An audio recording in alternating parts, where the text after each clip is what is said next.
Hi friends, டே 7 packing டிப்ஸில் உங்களை welcome பண்ணுறேன். So இன்றைக்கி வந்துட்டு நம்ம என்ன பேக்கிங் டிப்ஸ் பார்க்க போகிறோம் அப்படின்னா, இந்த விப்டு க்ரீம் பர்ஃபெக்டாக எப்படி பீட் பண்ணுறதுன்னு இன்றைக்கி நம்ம பார்க்க போகிறோம். ஸோ இந்த ஒரு கப்பு வந்துட்டு நான் எடுத்துக்கிட்டேன். இதில் வந்துட்டு நான் விப்டு க்ரீம் வந்து 3 கப் விப்டு க்ரீம் நான் எடுத்துக்க போகிறேன். ஏன்னா நான் 1.5 கேஜி கேக் பண்ண போகிறேன். நீங்கள் 1/2 கேஜி கேக் பண்ணுறீங்க அப்படின்னா இந்த கப்பில் 1 கப் விப்டு க்ரீம் எடுத்துக்கோங்க. இந்த விப்டு க்ரீம் கண்டிப்பாக நீங்கள் வந்துட்டு ஃப்ரீசரில் தான் ஸ்டோர் பண்ணணும்.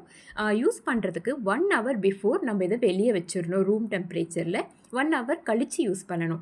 இதோட கன்சிஸ்டன்சி எப்படி இருக்கும்னு பார்த்தீங்கன்னா, இப்போது நீங்கள் இதை ஊற்றும் போது கொஞ்சம் சாலிடாக இருக்கணும், முக்கால்வாசி லிக்விடாக இருக்கணும். இதுதான் கரெக்டான கன்சிஸ்டன்சி.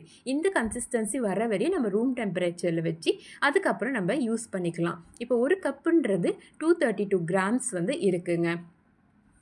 இப்போ இந்த கப்பில் நான் 3 கப் அளவுக்கு நான் எடுத்துக்கிறேன்.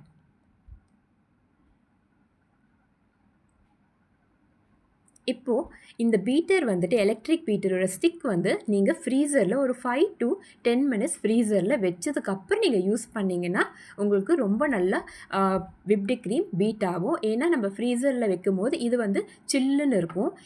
இது ரூம் டெம்பரேச்சருக்கு வரும்போது அது ஹீட்டு கரெக்டாக அது வந்து அப்சார்ப் பண்ணும். ஸோ இப்போ வந்து நம்ம ஸ்டார்ட் பண்ணிடலாம். ஃபஸ்ட்டு வந்துட்டு 1 ஸ்பீடில் ஃபியூ செகண்ட்ஸ் பீட் பண்ணுங்கள். அதுக்கப்புறம் செகண்ட் ஸ்பீடில் ஃபியூ செகண்ட்ஸ் பீட் பண்ணுங்கள். அதுக்கப்புறம் 3rd, 4th, கடைசியாக 5 ஸ்பீடில் நீங்கள் கண்டினியூஸாக பீட் பண்ணிகிட்டே இருக்கணும். இந்த பவுலில் நீங்கள் ரொட்டேட் பண்ணிகிட்டே இருக்கணும். பீட்டர் வந்துட்டு ஸ்டிஃபாக இருக்கணுங்க. மேலே 90 டிகிரிஸ் ஆங்கிளில் ஸ்டிஃபாக இருக்கணும். ஆனால் நீங்கள் பவுலை மட்டும் ரொட்டேட் பண்ணிகிட்டே இருக்கணும். ஸோ கொஞ்சம் கொஞ்சமாக அந்த விப்டு க்ரீம் வந்து திக்காக ஆரம்பிக்கும். பீக்ஸ் எல்லாம் ஃபார்ம் ஆக ஆரம்பிக்கும்.